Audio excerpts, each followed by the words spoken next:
After almost 5 decades on Earth, there are only a few things I really know for sure, and several others I strongly suspect. As to the eternality of the soul, my suspicions are that there is only one vast unlimited being who has divested a qualitative spark of himself in everything, thus giving impetus to all life. That tiny spark we call the soul. Back to the category of what I know for sure. If we as humans actually share such an imperishable divine spirit, then so must every bird, beast, aquatic, and insect.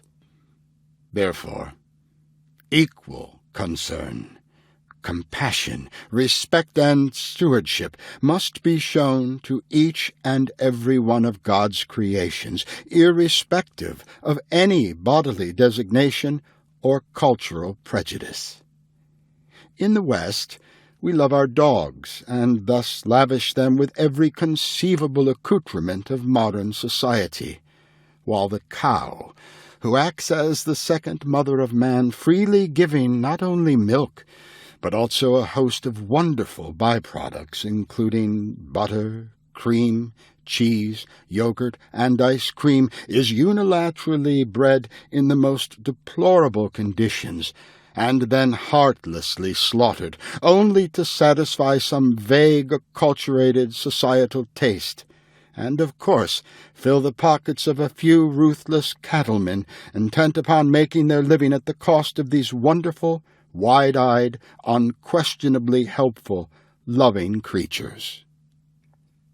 Both my wife and I, who have basically been together since we were kids, realized this quite independently as pre-teens.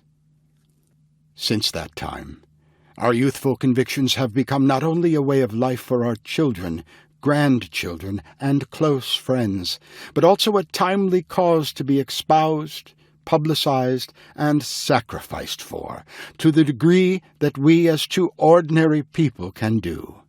Our personal concept of eternity depends on it. As children, we were all taught not only that Jesus loved the little animals, but that we should too.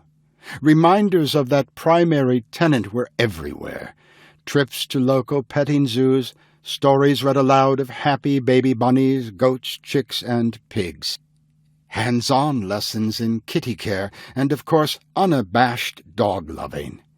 But surprisingly, all that deep love and respect for life suddenly fizzled at dinner when we sat down to whatever dead bits Mom had on offer from the local market. That great cultural disconnect continued unchallenged until people started confronting the basic humanity of this heartless ideal after the hippies first hit around 1965, and a few of the more charismatic Indian gurus held forth on the underlying unity of all life to the wide-eyed boomers who humbled and stumbled at their holy feet. Trendy slogans like "You are what you eat" and "Don't eat anything with a face" skipped around the planet as entrepreneurial hipsters opened up appealing veggie restaurants in college towns across America.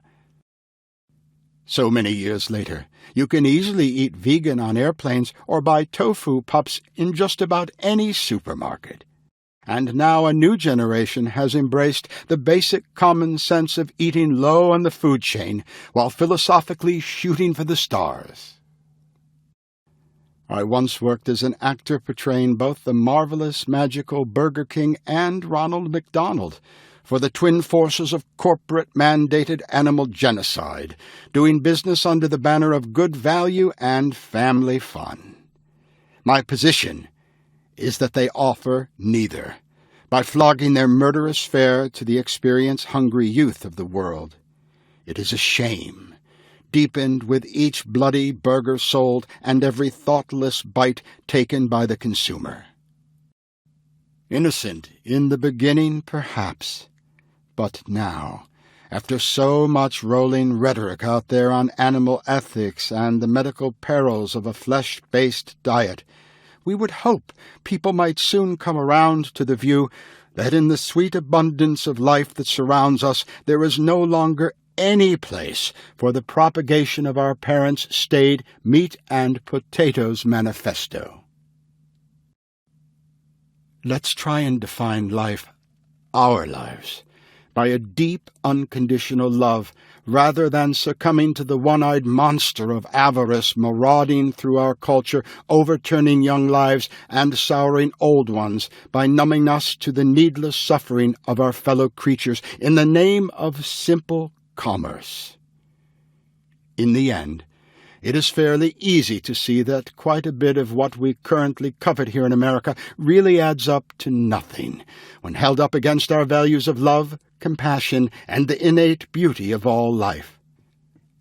Sometimes, for a joke, I tell people who wonder about my very public stance as an ethical vegetarian that as a man of so few ethics, I must zealously hold on to the few that I've managed to corral in my life.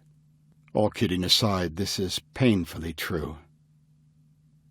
Now, so many years later, I am not especially happy about owning up to the many dimly lit corners of my rather convoluted life, and to be frank, I suspect it's the same with many of you. Well, here in the cool, clear lake of spiritual vegetarianism is a last shining chance to finally get ourselves clean of the past. Here is a singular golden opportunity to make a powerful, positive difference in our troubled world. There are so many things that we as people feel powerless to affect. War, environmental problems, mass starvation, to name but a few. But here is a chance to at last make a bold statement, to confirm the oneness of all life and give the gift of caring to the next generation of young souls looking for their own answers. Finally, it is high time to say no to the killing of these humble innocents and yes to the obvious truth of nonviolent, natural living. Amidst the often overwhelming, unthinking, pro-meat-eating forces of the world, the vegetarian lifestyle is rapidly gaining monumental support in some of the oddest places. Case in point, the Victor Valley Correctional Facility in California. In an effort to stem the rising tide of unrest and violence within the prison, officials have made the remarkable decision to cut out all meat, fish, and eggs from the inmates' diet and substitute a lacto-vegetarian menu with special emphasis on using fresh vegetables grown by the prisoners themselves. Now, I'll admit that's a pretty tough way to get a decent meal, but if you've got to be in prison, which in some sense we all are, obviously this is certainly the one to be in. By the way, my spiritual master, Srila Prabhupada, asked everyone to recite this prayer upon entering the kitchen to cook, so I thought I'd pass it on. I was born in the darkest ignorance, and my spiritual master opened my eyes with the torchlight of knowledge. I offer my respectful obeisances unto him.